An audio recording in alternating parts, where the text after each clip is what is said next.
Her son wasn't supposed to speak during the ceremony, especially not to call the most dangerous man in the room Dad. If you love dramatic Mafia romance with shocking reveals and protective heroes, don't forget to subscribe. And tell me in the comments, where are you listening from today? The dress felt heavier than she expected. Not because of the fabric, though the satin was thick and carefully structured, stitched to fall perfectly along her waist. Not because of the train that pooled behind her like something ceremonial and irreversible. It felt heavy because it meant safety. And safety, she had learned, always came at a cost.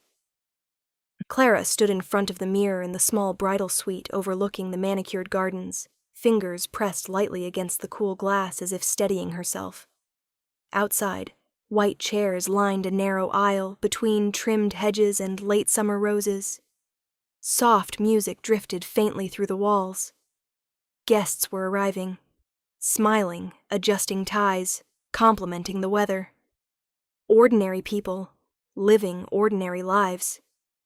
The kind she had fought to join. "You look beautiful," her sister whispered from behind her, adjusting the veil one final time. "Like you finally get your happy ending." Clara smiled at her reflection. Happy. The word felt delicate, fragile, something that could shatter if examined too closely. Daniel was already waiting at the altar. Daniel, who worked predictable hours, who paid taxes and hosted barbecues and believed in retirement plans and Sunday grocery runs. Daniel, who had never once raised his voice in anger, who adored her son, who had asked permission before proposing, kneeling on one knee in their quiet living room while her son clapped in delight. Daniel was stability. Daniel was safe. And Clara had chosen him deliberately. She had chosen him because he did not ask about the years before they met, because he did not push when she hesitated around certain questions, because he accepted that the father column on her son's birth certificate listed unknown without trying to rewrite it. Most of all, she had chosen him because loving him did not feel like standing too close to a fire. Across the room, her son swung his small legs from the edge of a velvet chair, already dressed in a tiny navy suit that matched Daniel's. His hair had been combed carefully, though one stubborn curl refused to lie flat. "Mom," he said, squinting at her through narrowed eyes. "Are you nervous?" She laughed softly. "A little." He nodded solemnly, as if this confirmed something important. "Don't be. Daniel makes good pancakes." Her chest tightened unexpectedly. Daniel did make good pancakes. Blueberry on Sundays. Chocolate chip on birthdays. He showed up to school events with camera batteries fully charged. He remembered dentist appointments. He folded laundry without being asked. He was everything a child deserved. And yet... Clara turned back to the mirror, studying her own face more carefully now. The makeup artist had softened the shadows beneath her eyes, blended away the faint scar near her temple, a souvenir from another lifetime she never spoke about. Another man had once promised her forever too, but forever had come with black cars and whispered threats and a world that did not believe in gentle mornings. A world where loyalty was demanded, not offered. Where enemies watched and weakness was punished. She had run from that world pregnant and terrified, convinced that disappearing was the only way to protect the life growing inside her. She had never told him. She told herself it was mercy. For her child, for him, for everyone. "Mom," her son said again, hopping down from the chair and padding across the room. He stopped in front of her, tilting his head in a way that made her stomach twist, because that gesture, that exact angle, did not come from her. "You sure this is right?" he asked. The question was innocent. Children sensed shifts without understanding them. Clara crouched carefully, smoothing the lapel of his jacket. "Yes," she said softly. "This is right." He studied her for another second, then nodded and hugged her around the waist. She held him longer than necessary, because she knew what she was burying. She was burying the shape of another man's hands, the way his voice dropped when he was serious, the way he looked at her, like the world was something he could conquer if she just stayed beside him. She was burying the truth that her son's eyes were not entirely hers. She was burying a name she had trained herself not to think in full. Daniel knocked gently on the suite door before opening it halfway, respectful even now. He looked handsome, clean, nervous in the right way. 5 minutes, he said with a soft smile. Clara stood slowly, slipping her hand into his when he offered it. This was her second chance. A life built on predictability, on daylight, on school drop-offs in safe neighborhoods, and the absence of men who arrived without warning. She chose this. She chose a future where her son would never have to understand the weight of certain surnames. Outside, the music shifted, signaling that it was time. Daniel kissed her forehead gently before stepping back. "I love you," he said. She smiled. "I love you, too." And she meant it, but as she gathered her bouquet and prepared to walk down the aisle toward safety, toward vows and applause, and a life she had carefully rebuilt. She didn't know that somewhere beyond the garden gates, engines had just gone quiet, and the past she thought she'd buried was about to take a seat in the front row. The music had just begun to swell. Soft strings, polite applause as guests adjusted in their seats. The kind of gentle, curated sound meant to signal that something beautiful was about to begin. Clara stood just beyond the archway, bouquet trembling slightly in her hands, her father whispering reassurances beside her. "Deep breaths," he murmured. "It's just a walk. Just a walk." She nodded, and then she heard it. Not the music, not the rustle of silk and chiffon. An engine. Low. Controlled. Expensive. It cut through the soft wedding atmosphere like a blade through ribbon. At first, no one reacted.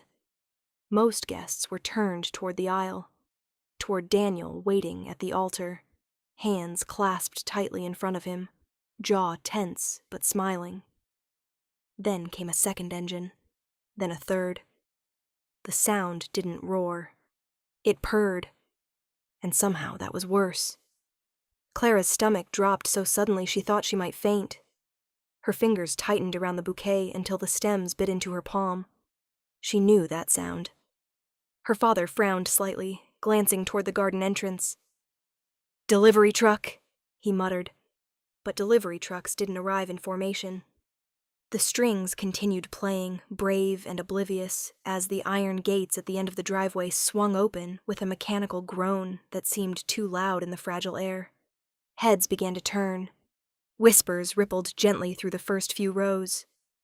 3 black sedans rolled into view, polished to a mirror sheen beneath the late afternoon sun. They didn't rush, didn't hesitate. They parked with exact symmetry along the gravel drive. Doors opened in quiet sequence. Men stepped out first. Tailored suits, dark glasses, stillness that carried authority without noise. Guests shifted in their seats. Someone laughed nervously. "Is this part of it?" "It's probably a VIP," another voice whispered. Clara couldn't breathe. Her heart pounded in her ears so violently it drowned out the music. Because she already knew. She didn't need to see him. She felt him. The air shifted. And then he stepped out. He hadn't changed in the ways that mattered. Older, yes. The edges of his face sharper. The softness that once lived in his expression replaced with something carved from control. But the way he moved, unhurried, certain, as though every space he entered belonged to him before he arrived, that was the same. Alessio Moretti. The name she had forbidden herself from thinking in full for 8 years. He adjusted the cuff of his jacket, as if arriving at a business meeting rather than interrupting a wedding. His gaze lifted, scanning the garden slowly, taking inventory, finding her. The world narrowed to the distance between them. Clara's breath left her in a thin, broken line. Her father's hand tightened on her arm. "Do you know that man?" She couldn't answer, because the moment their eyes locked, the past collapsed into the present without mercy. There was no shock in his expression, No confusion. Only certainty. He had found her. The music faltered. One of the violinists missed a note. Guests began whispering openly now, craning their necks as Alessio walked forward with measured steps along the outer edge of the garden. He did not rush the aisle. He did not speak. He simply entered, uninvited. Daniel noticed the disturbance last. He turned slightly, brow furrowing, and followed the direction of the guests' gazes until his eyes landed on the man approaching from the side. Confusion first, then irritation. Security at the venue hesitated, uncertain whether to intervene. Alessio's men didn't touch anyone. They didn't posture. They simply existed. And their existence was enough. Clara felt her pulse spike dangerously. He wasn't supposed to be here. She had chosen a different life. She had built walls out of routine and normalcy and small-town safety. And he had just walked through the front gate without asking permission. He stopped several rows back, just beyond the cluster of immediate family. Close enough to see. Far enough not to cause a scene. His eyes never left her. Her son shifted in his seat at the front, curiosity piqued by the change in atmosphere. He turned, following the same line of sight as the adults. His small body stilled. Clara's heart dropped even further. Alessio's jaw tightened almost imperceptibly as his gaze flicked to the boy. Only for a second, but long enough. Daniel stepped down from the altar, clearly agitated now, whispering sharply to the officiant, "What is going on?" Clara's knees felt weak. Her carefully constructed future stood waiting at the end of the aisle. Her past stood at the edge of the garden, and neither man had moved yet. Alessio didn't announce himself. He didn't need to. His presence alone shattered the illusion of a quiet ceremony. He had not come in anger. He had not come shouting accusations. He had simply arrived. And in doing so, he made one thing painfully clear. She had never truly outrun him, and whatever was about to happen next would not be quiet. The music tried to recover. The violinists adjusted their bows. The pianist picked up the melody a half-beat too late. The officiant cleared his throat softly, as if decorum alone could mend the fracture running through the garden. But the moment had already shifted. Clara stood frozen at the start of the aisle, bouquet trembling just slightly in her grip. Her father's arm was still looped through hers, steady and warm and entirely unaware of the history pressing in from the back rows. Across the stretch of white chairs and flower arrangements, Alessio stood still. He did not step forward. He did not speak. He simply looked at her, and she looked back. Years collapsed into a single breath. She remembered the first time he had looked at her like that. On a balcony overlooking a city lit in gold, his hand warm at the small of her back, his voice low as he told her she didn't belong in fear.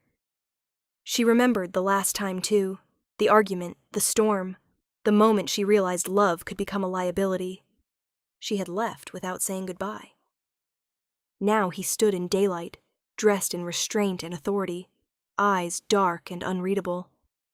There was no accusation there, no obvious anger, only recognition, the kind that settled in bone.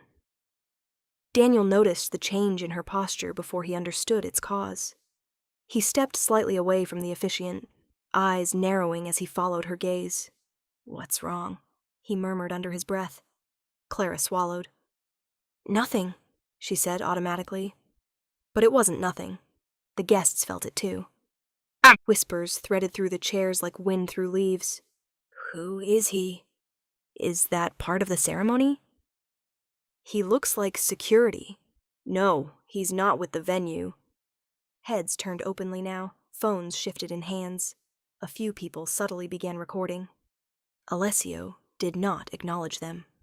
His focus remained on her, on the veil resting lightly over her shoulders, on the ring Daniel would soon place on her finger, on the life she had built in his absence. His jaw flexed once. That was all. Clara forced herself to inhale slowly. "You chose this," she reminded herself. She chose safe mornings, school lunches, pancakes on Sundays. She chose Daniel. She had not chosen the world Alessio moved through. but that world had chosen her once, and it had left its mark. Her son shifted in the front row, sensing the current in the air even if he couldn't name it. He turned fully in his seat now, looking toward the back of the garden with open curiosity. Alessio's gaze flicked downward, just briefly, and something changed. Clara saw it. Not shock, not confusion. Something far more dangerous. Recognition, waiting for confirmation. Daniel stepped closer to her, lowering his voice. "Clara," he said quietly, tension creeping into his tone. "Who is that?" She could feel the weight of both men's attention pressing against her skin. "One of the donors?" she offered weakly. Daniel's expression hardened slightly. "He's not on the list." The officiant attempted to move the ceremony forward, voice louder now. "Shall we begin?" No one responded immediately. The past was no longer silent. It was standing in the open. Alessio finally shifted his stance, clasping his hands loosely in front of him. Not aggressive, not challenging. Waiting. Clara's heartbeat thundered in her ears. She hadn't prepared for this. She had prepared for guilt, for regret, for quiet wondering late at night about whether she had made the right choice. She had not prepared for him to arrive here, in front of witnesses, in front of her son. Daniel straightened, stepping slightly in front of her in an unconscious gesture of protection. "I'm going to ask him to leave," he said tightly. "No," she said too quickly. Daniel looked at her sharply. "No," he repeated. Clara forced calm into her voice.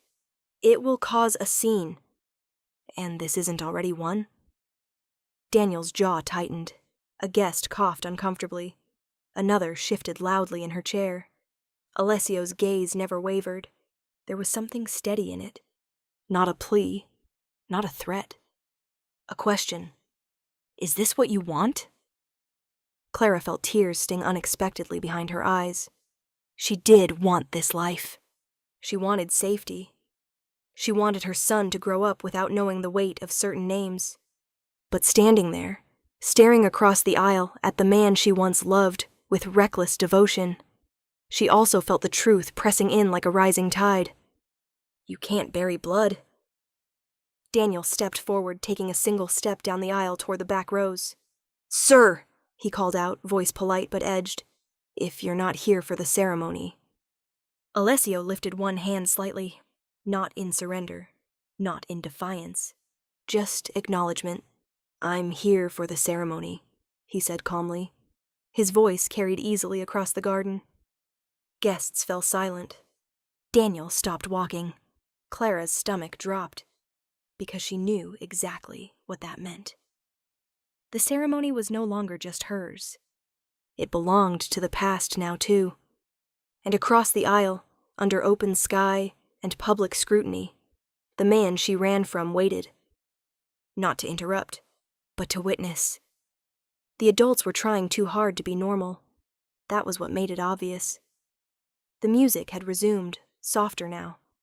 The officiant spoke with exaggerated calm, voice steady but slightly louder than necessary. Guests shifted in their chairs, whispering behind manicured hands, pretending their curiosity was politeness. But children didn't pretend. Her son sat in the very front row, small shoes dangling above the gravel path, suit jacket slightly crooked from all the turning he'd been doing. He was supposed to be focused on the aisle, on his mother, on the moment. Instead, he kept looking back, not in fear, in interest. Clara felt it every time his head tilted, every time his body turned subtly toward the back of the garden. That angle, the observant stillness before movement, made her chest tighten painfully. He was studying him. Alessio had not moved.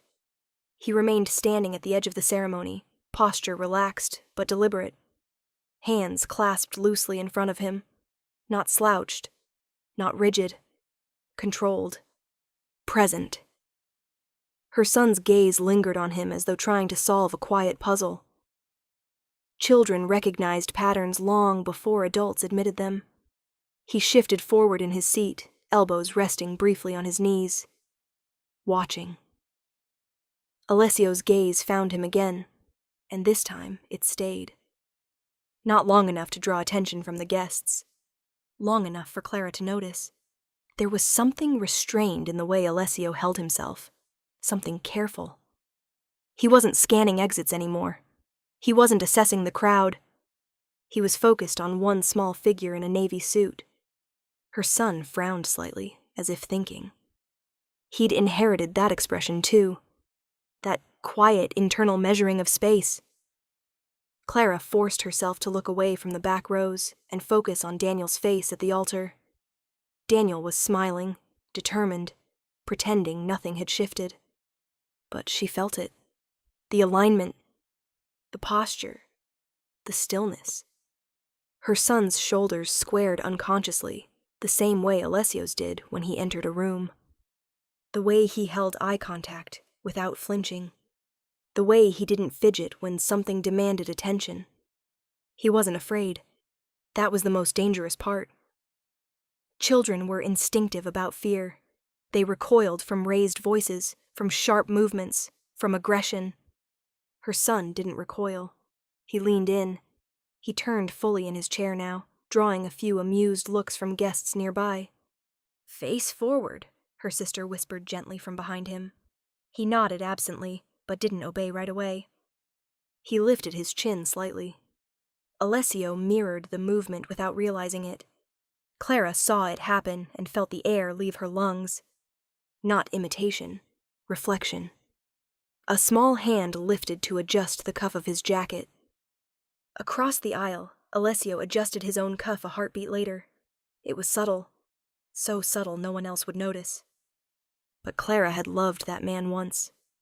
She knew his tells, and she knew her child. Her son's brow furrowed in concentration. He was trying to place something. The music swelled again. The officiant invited Clara to step forward. She did. But as she moved down the aisle, she couldn't stop watching the exchange unfolding in fragments behind her.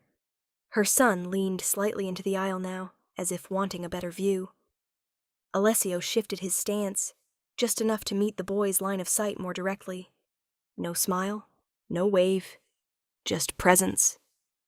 Her son blinked slowly, and then did something that made Clara's pulse spike.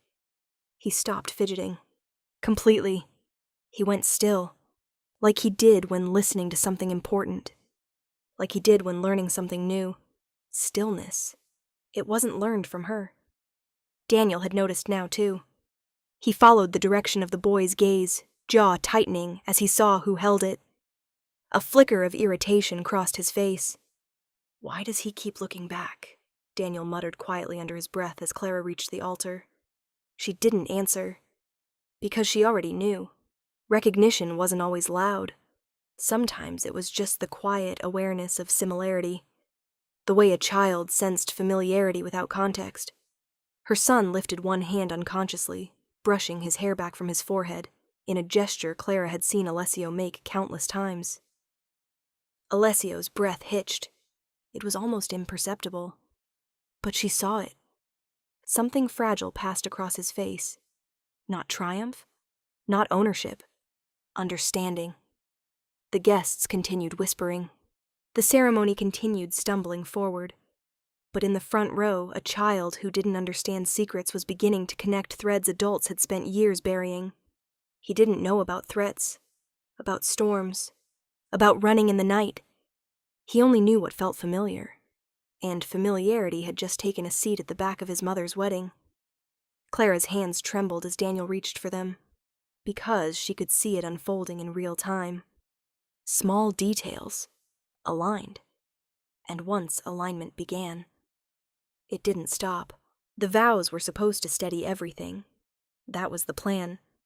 Words had structure, rhythm, meaning. They were meant to anchor the moment and drown out distraction. Daniel squeezed Clara's hands gently, voice strong enough to carry across the garden. "I promise to love you in safety and in uncertainty," he began, eyes locked on hers with deliberate devotion. "To be a father to your son in action." not just in word. The word father landed harder than it should have. Clara felt it like a shift in the air. Behind her, gravel crunched softly. A chair scraped. The movement was small, barely noticeable at first. Then came the sound of fabric rustling. Her son stood up. Clara's heart stuttered. He wasn't supposed to stand. The rehearsal had been clear. Sit, smile. Clap when everyone else claps. But children didn't follow rehearsals when something inside them pulled harder. Daniel faltered slightly mid-sentence. In word, he repeated, voice losing its rhythm. The officiant glanced toward the front row with polite concern. Her son didn't look at Clara. He didn't look at Daniel. He was staring straight down the aisle, past the flowers, past the guests, past the safe future she had constructed so carefully. His eyes were fixed on the man standing in the back. The garden seemed to inhale. Clara could hear the distant hum of traffic beyond the hedges, the flutter of fabric in the breeze. Every other sound receded. Her son took one step into the aisle. "Hey," her sister whispered urgently. "Sweetheart." But he was already moving. Not running. Not panicked. Walking. Purposeful in a way that didn't belong to children. He walked halfway down the aisle before stopping. Clara's pulse pounded in her ears so violently she felt dizzy. Daniel's grip tightened painfully around her hands. "What is he doing?" Daniel whispered. Clara couldn't answer. Her son stood in the center of the aisle, small shoulders squared, suit slightly rumpled from sitting. He lifted his chin, and said it. "Dad." The word was clear, not confused, not hesitant. "Dad." The garden froze. The violinist's bow scraped harshly across strings before going silent. A woman gasped. Someone dropped a program. Daniel's hands fell from Clara's. Silence didn't fall. It detonated. Clara felt the world tilt. Her son's gaze didn't waver. He wasn't looking at Daniel. He wasn't even glancing back at her. He was looking straight at Alessio. The word hung between them like something alive. "Dad." Alessio did not move. For a fraction of a second he looked stunned, control cracking in a way Clara had never witnessed before. Then something else replaced it. Recognition. Daniel turned slowly toward the back of the garden, following the line of sight every other guest was now tracing. His face drained of color. "This is ridiculous," someone whispered sharply. "Who is that man? Is this part of the ceremony?" Clara's breath came shallow and fast. Her son frowned slightly, confused by the adult's reaction. He took another small step forward. "I know you," he said simply. A ripple of disbelief passed through the guests. Alessio finally moved. One step. Measured. Not toward the altar. Toward the aisle. Daniel stepped forward immediately, blocking Clara slightly. "This is inappropriate," Daniel snapped, voice raised now. "Whoever you are, you need to leave." Alessio's gaze never left the boy. "I'm not here to disrupt anything," he said calmly. The calm made it worse. Her son tilted his head. "You're the one," he said again, more certain now. "You feel like—" He hesitated, searching for words. Clara felt tears sting her eyes. "You feel like me," her son finished. Gasps rippled louder through the garden. Daniel looked at Clara in horror. "What is he talking about?" he demanded. Clara's mouth opened. Closed. There were no safe words left. Her son took one more step down the aisle. "Mom," he said, glancing briefly at her, confusion creeping in now. "Why didn't you tell him?" The question sliced through the ceremony like a blade. Daniel recoiled slightly. "Tell him what?" he asked, voice shaking. The officiant stepped backward, hands raised in uncertainty. Guests stood now. Phones lifted openly, whispers turned to open speculation. Alessio stopped at the edge of the aisle, maintaining distance, every muscle visibly restrained. He did not claim the moment. He did not rush forward. He simply looked at Clara and waited. The silence stretched until it felt unbearable. Clara stepped away from Daniel. The veil slipped slightly from her shoulder as she moved. Her son stood between two futures, between safety and truth. And he had just torn the veil from both. "Clara," Daniel said sharply, "is this some kind of joke?" Her voice trembled when she finally spoke. "It's not a joke." Daniel stared at her as if she had struck him. Her son looked relieved, as if something had finally made sense. Alessio's jaw tightened, eyes dark with something far deeper than victory. The ceremony hadn't just stopped. It had shattered. And under open sky, in front of witnesses and white roses and carefully arranged chairs, the word Dad had rearranged every promise made that day. There was no going back to vows now, only forward into truth. The silence didn't last. It fractured. Daniel was the first to move. He stepped fully in front of Clara now, not protectively, but defensively. His body angled toward Alessio, like a shield that had suddenly realized it might not be strong enough. "What is this?" Daniel demanded, voice no longer controlled. "What is going on?" Clara's bouquet slipped slightly in her hand. Petals brushed the gravel at her feet. Her son stood in the aisle, eyes darting between the adults as the tension thickened. Alessio did not answer. That made it worse. Daniel laughed sharply, an ugly, disbelieving sound. "This is insane," he said, running a hand through his hair. "Clara, tell me this is insane." She opened her mouth. Nothing came out. The guests were no longer whispering. They were watching. Phones were raised openly now. Someone muttered, "Oh my God." Daniel turned back to her slowly, and she saw something break in his expression. "Is he the father?" he asked. The question landed heavy. Public. Irreversible. Clara felt the weight of every eye on her. "Answer me," Daniel pressed, louder now. "Is he the father?" Her son looked up at her, confused but not afraid. Alessio's posture shifted slightly. Alert now, protective, but still not stepping forward. Clara swallowed. Daniel's voice cracked. "You let me raise him," he said. "You let me believe."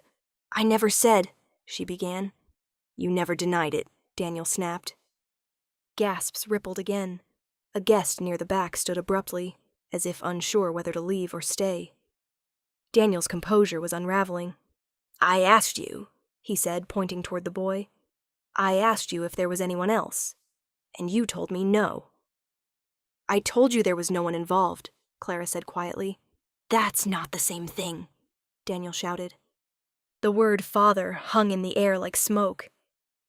Alessio's jaw tightened, but he remained where he stood. Daniel's gaze snapped toward him. "And you?" he spat. "What is this? Some dramatic entrance? You show up on my wedding day and let a child call you Dad?" "I didn't make him say anything," Alessio replied evenly. The calm only fueled Daniel's anger. "You expect me to believe that's coincidence?" Daniel laughed bitterly. "You just happened to appear today?" "I didn't plan to speak," Alessio said. "But you came," Daniel shot back. "You came here." "Yes." The honesty silenced the immediate retort. Daniel turned back to Clara. "Did you know he was coming?" he demanded. "No," she whispered. He searched her face for deceit. "You lied to me," he said flatly. Clara felt something inside her fracture. "I protected my son," she said. "From what?" Daniel snapped. "From the truth? From me?" Her son shifted in the aisle, voice small now. "Mom?" Clara knelt immediately, pulling him gently toward her side. "It's okay," she whispered, though it wasn't. Daniel's breathing was uneven. "I have stood by you for 4 years," he said, voice breaking. "I have loved him. I have shown up. And you stand there in a wedding dress and let me find out like this?" The humiliation was raw in his eyes. "And what if he's wrong?" Daniel continued, desperation creeping in. "What if this is some kind of mistake? Kids get confused." Clara closed her eyes briefly.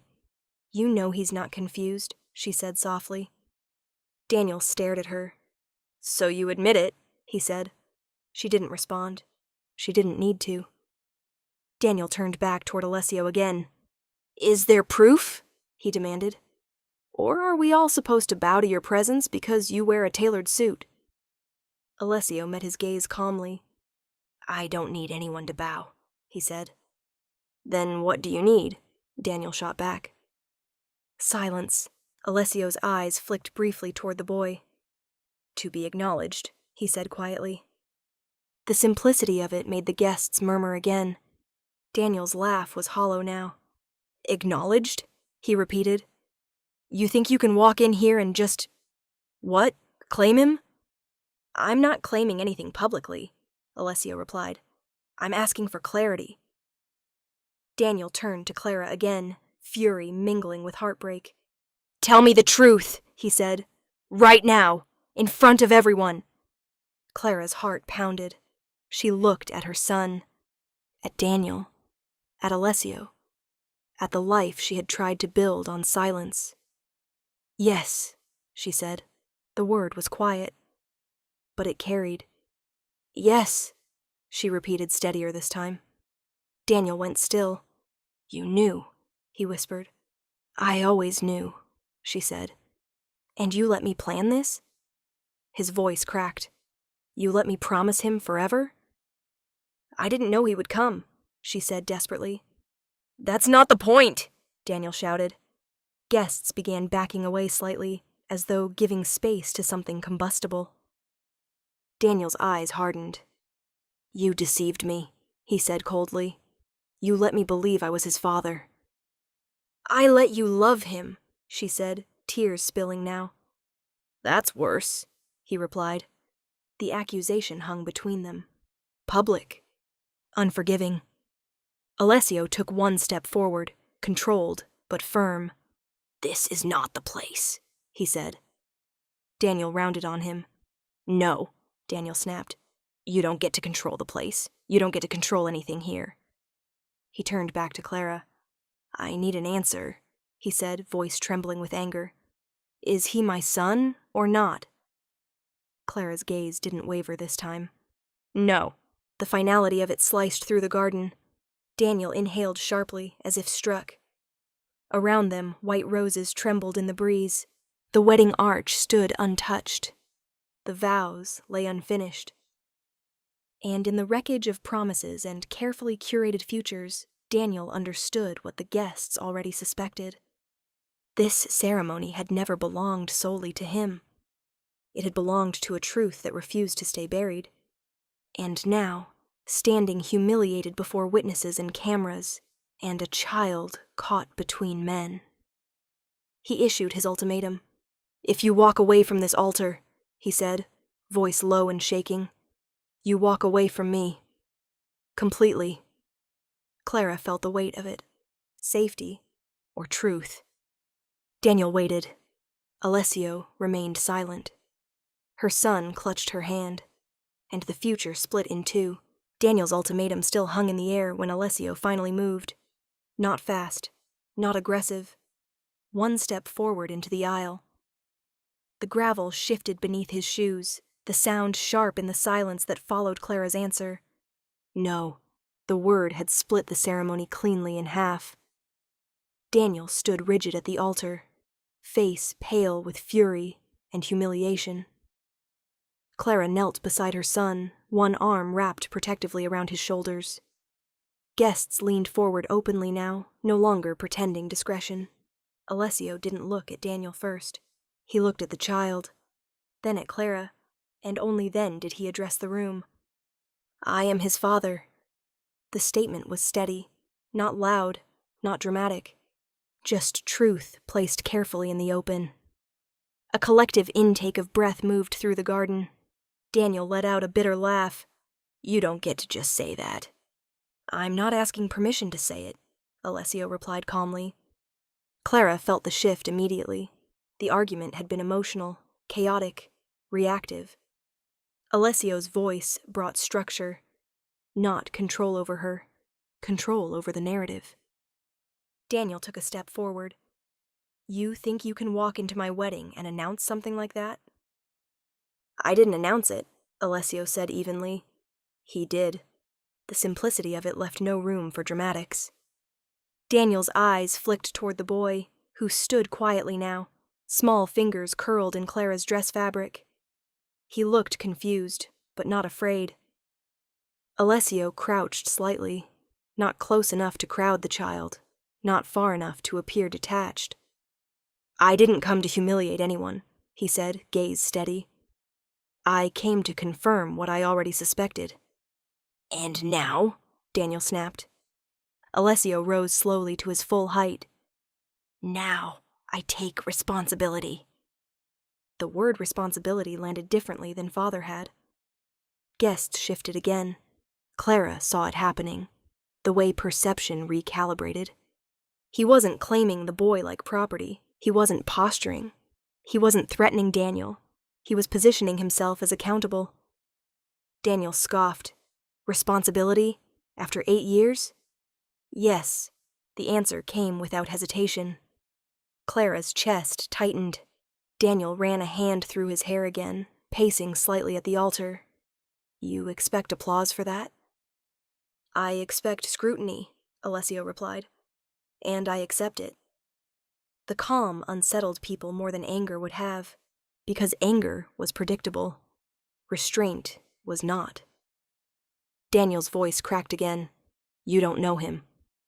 Alessio didn't argue that point. You're right, he said. Not yet. The admission rippled through the guests.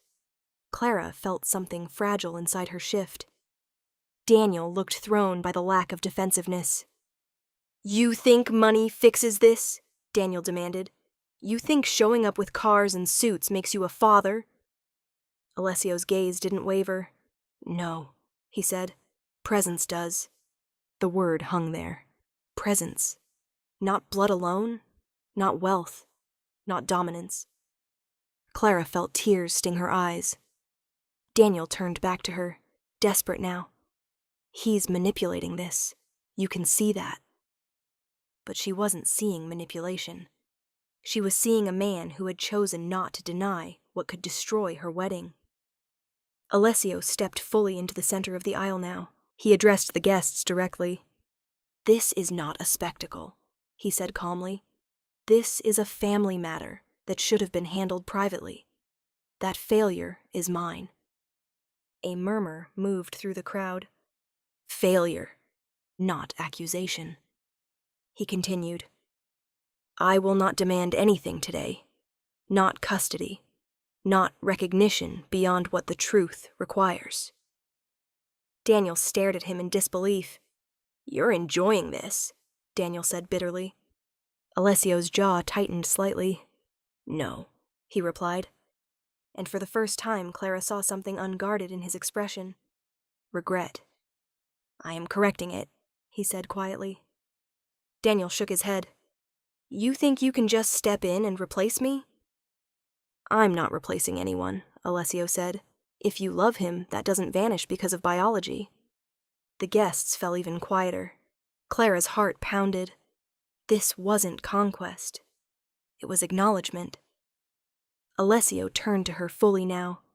I won't force you, he said softly enough that only the front rows could hear. But I won't deny him either. Her breath trembled. Daniel looked at her like she was slipping away. This is your choice, he said, voice raw. Right now. Clara looked at her son. He was watching Alessio, studying him again with that same stillness from earlier. No fear, no confusion now, just clarity. Alessio extended one hand slightly, not toward the child. Toward her, not to pull, to offer. I will handle this legally, he said. Properly, publicly. Without threat. The guests absorbed that word too. Publicly, no shadows, no whispered deals. The power in the room shifted quietly. Not because Alessio was louder, because he was steadier. Daniel's anger felt chaotic now in comparison. Alessio stood composed, accepting scrutiny, claiming responsibility. not asking permission to be a father, not begging for forgiveness, just stating what was true. Clara felt the final illusion of a simple ceremony dissolve completely. There was no quiet way back from this, only forward. And for the first time since the engines had rolled through the gates, she realized something unsettling. Alessio hadn't come to steal her from the altar. He had come to stand in daylight. And in doing so, he had shifted the entire room, without raising his voice once. The garden no longer felt like a wedding. It felt like a courtroom. Every chair occupied, every gaze sharpened, every silence waiting to be filled. Clara could feel the weight of expectation pressing in from all sides. Daniel's anger, Alessio's restraint, the guests' hunger for explanation, and her son, standing beside her, small fingers twisted in the edge of her dress, waiting for something he couldn't name. She had hidden the truth for 8 years, not because she was ashamed, because she was afraid. Now fear felt smaller than the lie. Daniel's voice broke the silence first. "Tell them," he said hoarsely. "If you're going to burn this down, at least tell them why." It wasn't cruelty. It was devastation. Clara straightened slowly, wiping her palms against the satin of her gown. Her veil slipped slightly from her shoulders, catching on the wind like something fragile. She looked at Alessio. He did not nod. He did not prompt her. He simply waited. She turned back to the crowd. "I didn't leave because I stopped loving him," she said quietly.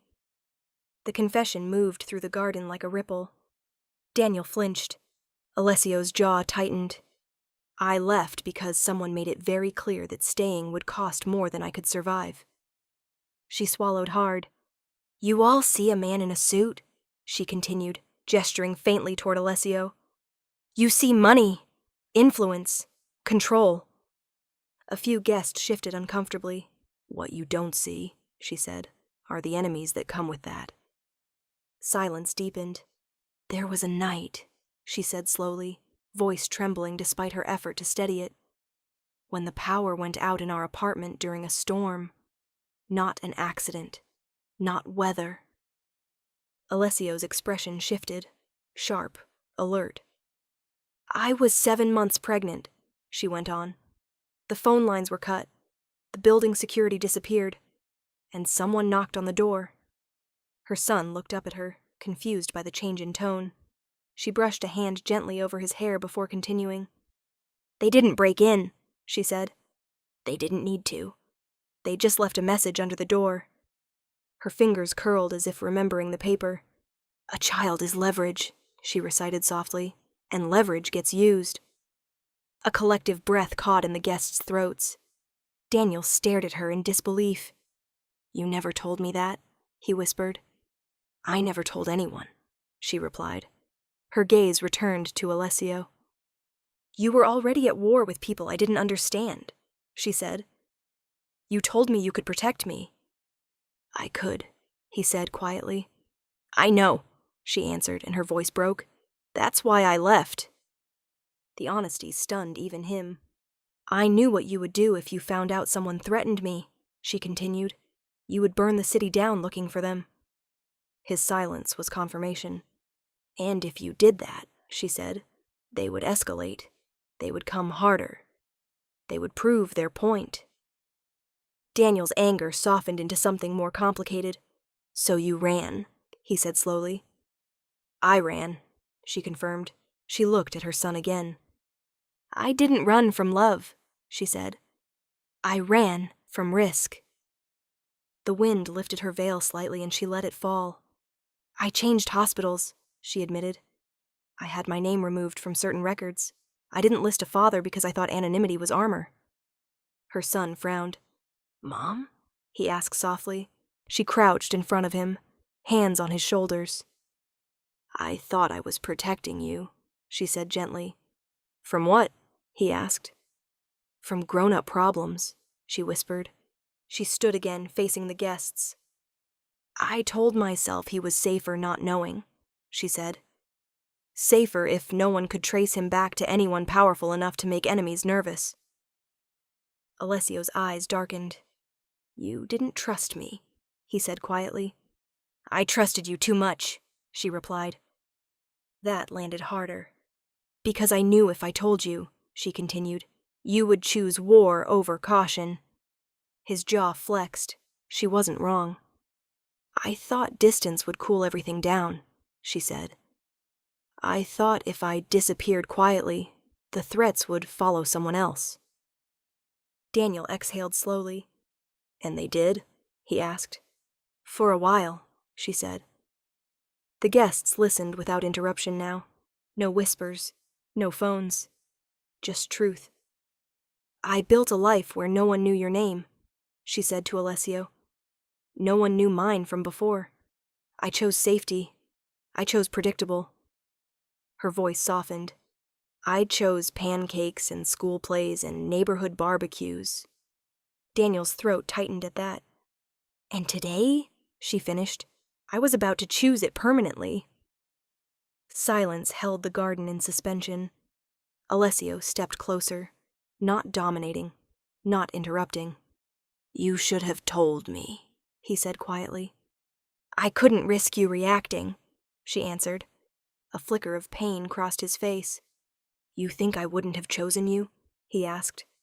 I think you would have chosen vengeance, she said. He didn't deny it. The honesty cut both ways. Her son looked between them. You were scared? He asked her. Yes, she whispered. Of him? He asked. She shook her head slowly. No, she said. Of what the world does to people around him. The words settled heavy. This wasn't romance. It was consequence. Clara looked at Daniel then. I never meant to hurt you, she said softly. I thought if I never opened that door again, it would stay closed. Daniel's shoulders sagged. And today? He asked. She looked at Alessio. At some point, she said quietly, the door stops being a threat and becomes a truth. The garden was still, the roses unmoving, the guests silent. The night that had once changed everything had finally been spoken aloud. And with it, the fear that had driven her away stood exposed in daylight, no longer secret, no longer silent, no longer hers alone to carry. The truth had been spoken. But truth, in rooms full of witnesses, always demanded proof. The garden stood suspended in a strange stillness, no longer chaotic, not yet resolved. Clara's confessions still hung in the air, fragile and raw. Daniel had gone quiet, not calm, just hollow. Her son clung to her side, sensing that something permanent had shifted. Alessio broke the silence first. I didn't come here without certainty, he said evenly.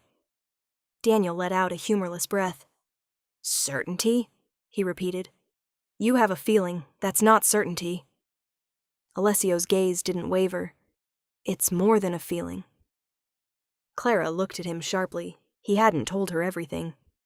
I requested medical records, he continued calmly. Not illegally. Through private counsel. Once I had reason to believe the timeline aligned. Daniel's jaw tightened. You had no right.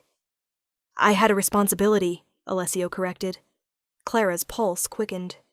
What records? She asked quietly. Alessio reached into the inside pocket of his suit jacket.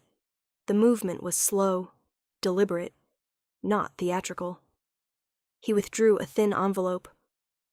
I wasn't going to use this publicly, he said, his eyes briefly meeting Clara's, but we're past private. He handed the envelope to Daniel. The guests leaned forward again, hungry for something tangible. Daniel hesitated before taking it. His hands shook slightly as he opened it.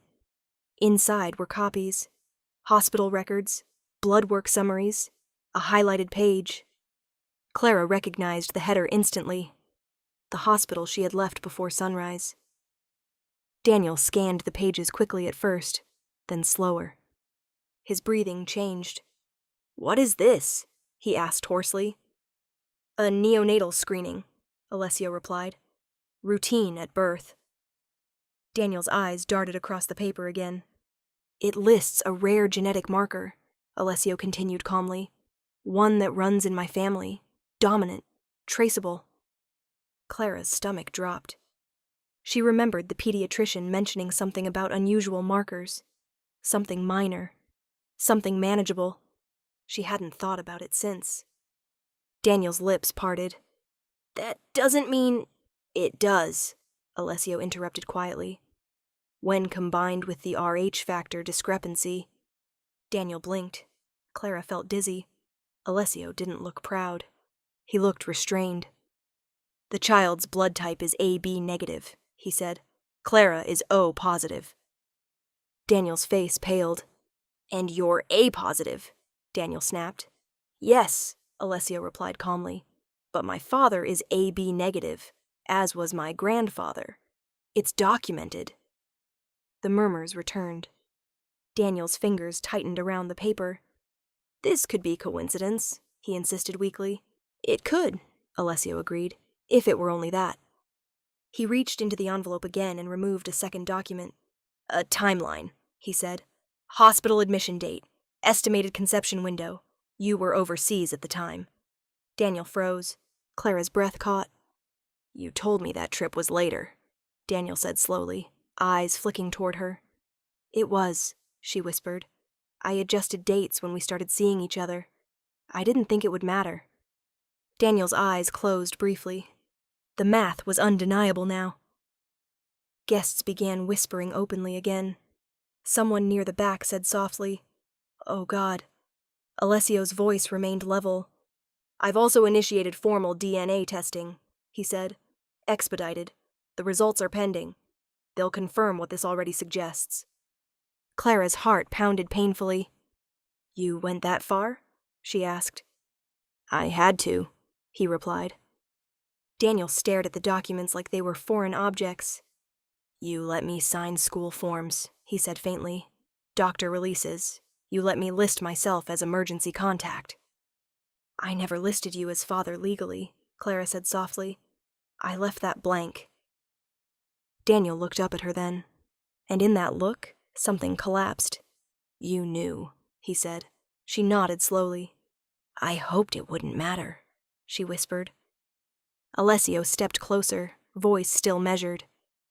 It does matter, he said. Not to diminish what you've done, but because biology carries legal and medical consequences. Daniel's shoulders sagged. This is a humiliation, he said almost to himself. No, Alessio replied quietly. It's a correction. Daniel let out a broken laugh. For you, maybe. He looked toward the child then. The boy was watching him carefully now. Not afraid, not confused, just observant. Daniel swallowed. You're not my son, he said softly, the words sounding like they cost him something physical. Clara's chest tightened. Her son frowned. You still came to my games, the boy said uncertainly. Daniel's face crumpled slightly. Yes, he whispered. I did. Alessio did not interrupt that moment. He didn't move. He allowed the grief to exist. Because proof in blood didn't erase love. It just rearranged it. Daniel folded the papers slowly. When do the DNA results come? He asked flatly. 48 hours, Alessio replied. Daniel nodded once, then looked at Clara. You were never mine, he said, voice hollow. She couldn't tell whether he meant the child or her. Maybe both. The wind shifted through the garden, stirring white petals across the aisle like scattered confetti from a celebration that would never happen. The proof hadn't come with shouting. It hadn't required a courtroom. It had arrived quietly. Numbers, markers, timelines, facts that removed doubt without drama. And as Daniel stood at the altar of a wedding that had unraveled in daylight, he understood something with final clarity. He had been building a life on borrowed certainty, and blood, silent and patient, had just reclaimed what was never his. The documents changed the air, not because they were dramatic, but because they were final. Guests no longer whispered about speculation. They whispered about consequence. Daniel still held the papers in his hand, but he wasn't reading them anymore. He was staring out at the garden, at the arch decorated in white roses, at the guests who would carry this story into dinner parties and group chats and quiet judgment. His jaw tightened. "This is going to be everywhere," he said quietly.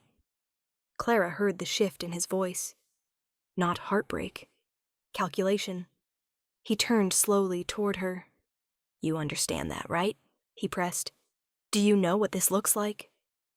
Clara felt the weight of her veil against her shoulders. "What it looks like," she repeated softly. Daniel gestured vaguely toward the guests, the phones, the murmuring crowd. "It looks like you lied. It looks like I'm a fool. It looks like he," his gaze flicked sharply toward Alessio, "walked in and claimed something in front of 200 people. Alessio didn't respond. Daniel's focus wasn't on fatherhood now, it was on fallout. "My firm will hear about this before we even leave this venue," he said bitterly. "My family, the board, clients." Clara watched him carefully. "This is about reputation," she said quietly. "It's about reality," Daniel shot back. "You think this won't follow us?" There it was. U.S., still clinging to the possibility. Alessio finally spoke, voice calm and grounded. "This follows me, not you." Daniel laughed once, humorless. "Your name doesn't get dragged through normal society," Daniel snapped. "You exist outside of it." Alessio's gaze sharpened slightly. "I exist in it," he corrected. "I simply don't pretend it's clean." Clara felt herself standing in the middle of something larger than a broken ceremony. Daniel stepped closer to her, lowering his voice. "We can fix this," he said urgently. "We can issue a statement. Clarify that this is a misunderstanding. Delay the ceremony. Handle the DNA privately." Her stomach dropped. "You want to pretend?" she asked. "I want to protect what we built," he said. Her eyes burned. "What we built," she repeated slowly. "Yes," Daniel insisted. "A stable life, a respectable life." "And if the DNA confirms it?" she asked. Daniel hesitated. "It won't matter publicly if we control the narrative," he said. Clara stared at him. Control the narrative. Rewrite the truth. Alessio didn't interrupt. He simply watched her. Daniel's voice softened slightly. "You said you ran because you wanted safety," he reminded her. "This is the opposite of that. This is chaos." Alessio's voice cut through gently. "No," he said. "This is clarity." Daniel turned sharply. "Clarity ruins people." "Only if they're built on illusion," Alessio replied. Clara felt the tension between them like opposing forces pulling at her spine. Daniel was offering predictability, reputation, normalcy. Alessio was offering acknowledgement, blood, visibility. Daniel exhaled sharply. "You don't get it," he said, looking back at Clara. "This will define you. Forever." She considered that. "Maybe hiding has defined me long enough," she replied. Daniel stared at her like he didn't recognize her. "This isn't romantic," he said. "This isn't some dramatic love story." Alessio's jaw tightened slightly. "I'm not asking for romance," he said evenly. "I'm asking to stand in the open." Daniel shook his head. "You care about ego," he accused. "You want the air." The word landed heavily. Alessio's gaze darkened. "I care about responsibility," he said quietly. "If you can't see the difference, that's unfortunate." Daniel turned back to Clara, desperation creeping in. "You think he can give you safety?" he asked. "Look at what followed him here today." Clara's eyes flicked toward the guests still whispering. Yes, there would be talk. Yes, there would be judgment.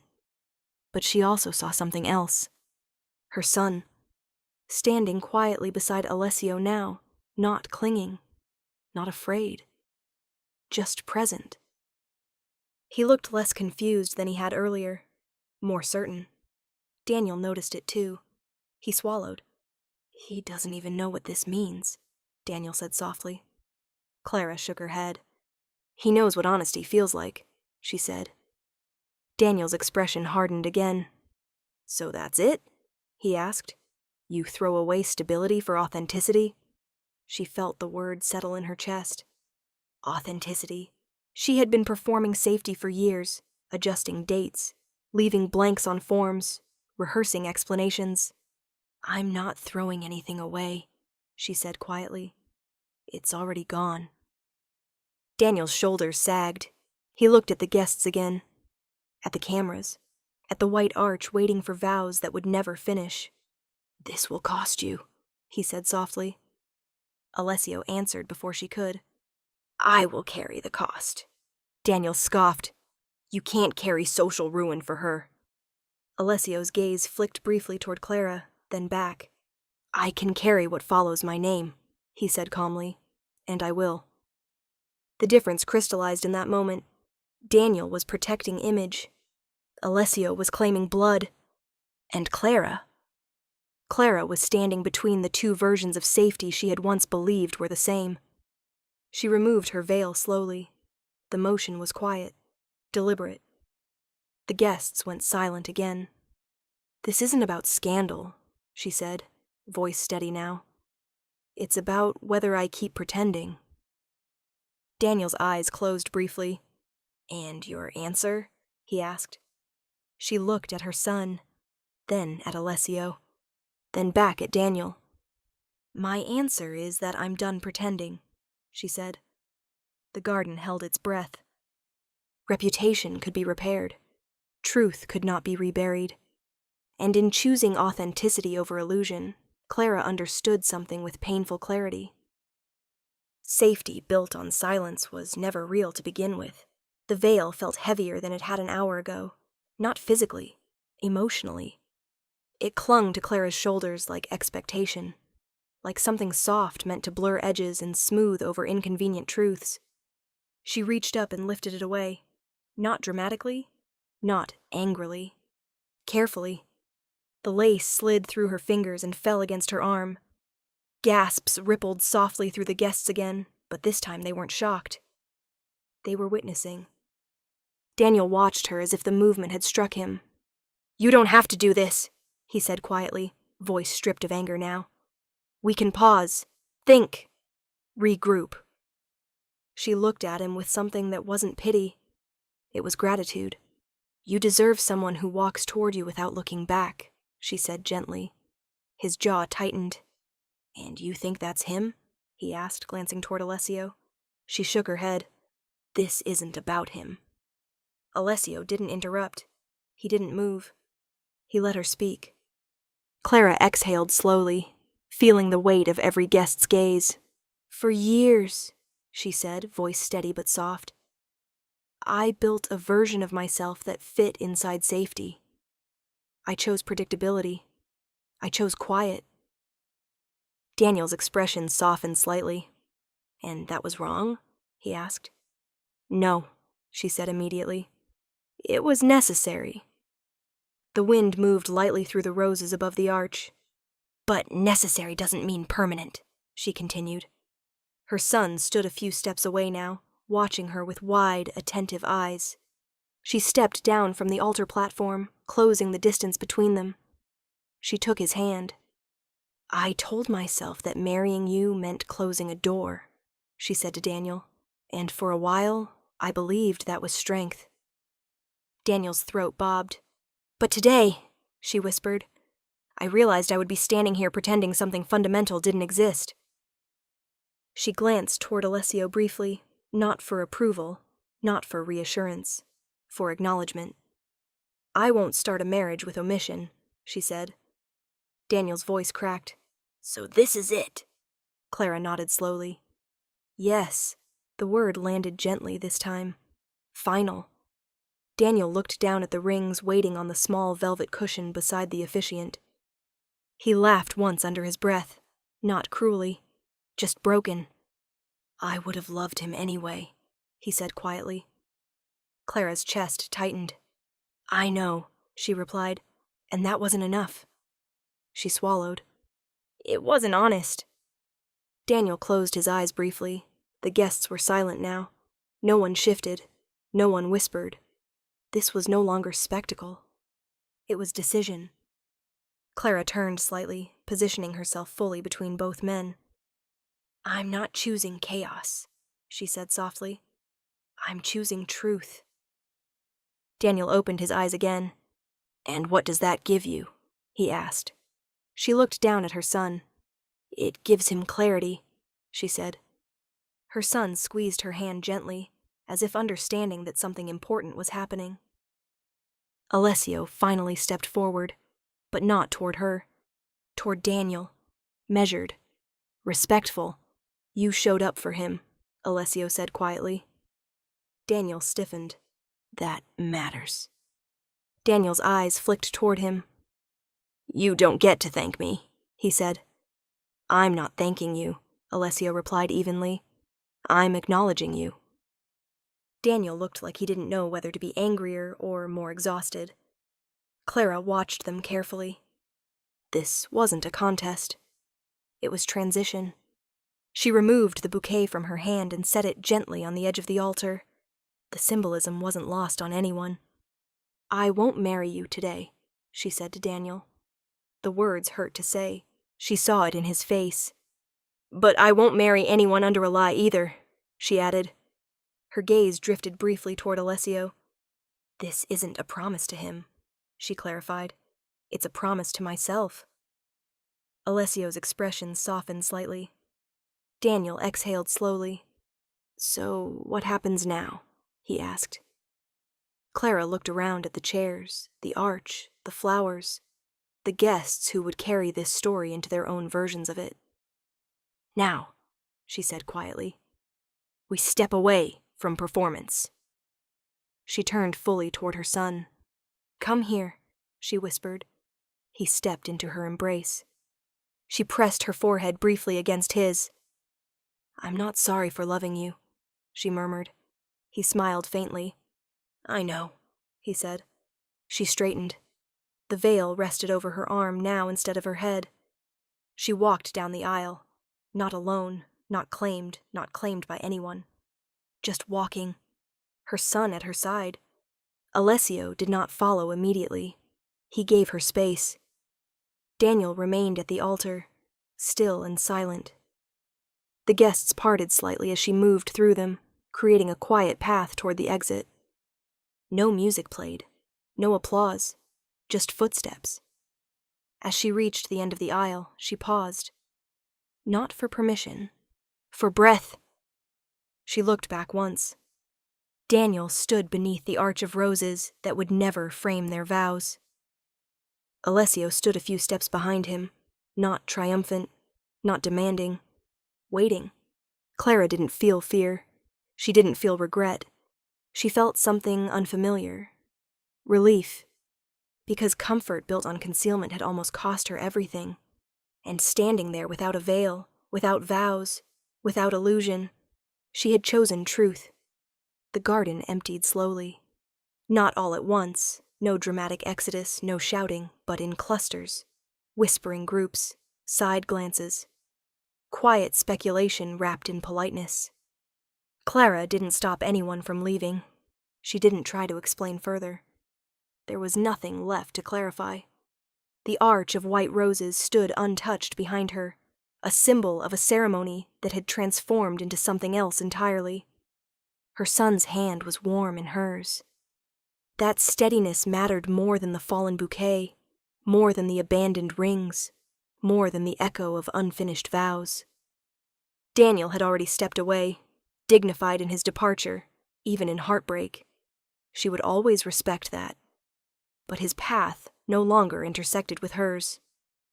Alessio approached only after the guests had thinned enough for privacy to feel real again. Not as a conqueror, not as a victor, just as a man standing in the open. He stopped a few feet from her, close enough to speak softly, far enough to give her space. I won't assume anything, he said. She appreciated that. Her son looked up at him with curiosity, not awe, not fear, just interest. "You're staying?" the boy asked. Alessio didn't answer immediately. He crouched slowly so they were eye level. "I'm staying if your mom allows it," he said calmly. Clara felt the deliberate phrasing. Not claiming, not demanding. Asking. Her son nodded, thoughtful. "You don't have to bring the loud cars every time," he added seriously. Alessio's mouth twitched faintly. "I can walk," he replied. That small exchange shifted something deeper than the spectacle ever could. Clara studied him carefully. "You understand what this means," she said quietly. "Yes. It means no shadows," she continued. "No hidden arrangements. No disappearing when things get complicated." "I won't disappear," he said. "You don't get to decide alone," she pressed. "This isn't about blood." His gaze held hers steadily. "It's about action," he said. The word echoed. Action. Her son tugged lightly on her dress. "Are we going home?" he asked. "Soon," she said gently. Alessio rose back to his full height. "I'll handle the fallout," he said quietly to her. "Statements. Press. Anyone who thinks this is leverage." "I don't want protection wrapped in control," she said. "You won't have it," he replied. She searched his face for signs of strategy. All she found was resolve. "You said earlier you would carry the cost," she reminded him. "I meant it." "And if that cost reaches him?" she asked, glancing at her son. Alessio's expression hardened, not with aggression, but with conviction. "It won't," he said. "You can't promise that." "No," he admitted, "but I can promise I'll stand between." There it was. Not dominance, not possession. Positioning. She exhaled slowly. "For years," she said, "I built a life that avoided your name entirely." "I know." "I won't hide anymore," she continued. "But I won't be absorbed either." His gaze sharpened slightly in understanding. "You keep your autonomy," he said. "Non-negotiable," she replied. "Agreed." Silence stretched between them, but this time it wasn't heavy. It was measured. Her son stepped closer to Alessio, studying him openly. "Are you going to teach me stuff?" he asked. Alessio blinked once. "Yes," he said quietly. "What stuff?" "How to stand your ground," he replied. The boy considered that. "Mom already teaches me that." Alessio nodded. "Then I'll reinforce it." Clara felt something fragile settle into place. Not romance. Not reconciliation. Structure. "This doesn't mean a wedding tomorrow," she said firmly. "It doesn't mean a wedding at all," he replied. She searched his expression for disappointment. There wasn't any. "I'm not here to replace today," he said. "I'm here to build tomorrow." Her son yawned softly, the weight of the day finally catching up with him. Clara brushed his hair back gently. "We're leaving," she said. Alessio nodded once. "I'll walk you to the car." She hesitated, then nodded. The walk through the garden felt different than it had earlier. No spotlight, no whispers, just steps. At the edge of the venue, she stopped. "Visibility means scrutiny," she said quietly. "People will talk." "Let them," he replied. "You're used to that." "And you're stronger than you think." She met his gaze. "I don't want strength built from fear anymore." "Then we build it from presence," he said. Her son leaned sleepily against her side. Clara looked at both of them. The man she once loved. The child she had protected at all costs. The life she had almost sealed shut for comfort. "This is the only vow I'm making today," she said quietly. "No more hiding. No more silence." Alessio inclined his head slightly. "My vow," he said, voice steady, "is that I will be his father in action, not just in blood." No grand gestures, no dramatic kiss. just words placed carefully in daylight. She nodded once. Then we start there. Not with a wedding, not with perfection, with truth. And for the first time since she had run from a storm years ago, Clara felt something she hadn't allowed herself in a long time. Not safety, not illusion, but a future that wasn't built on fear,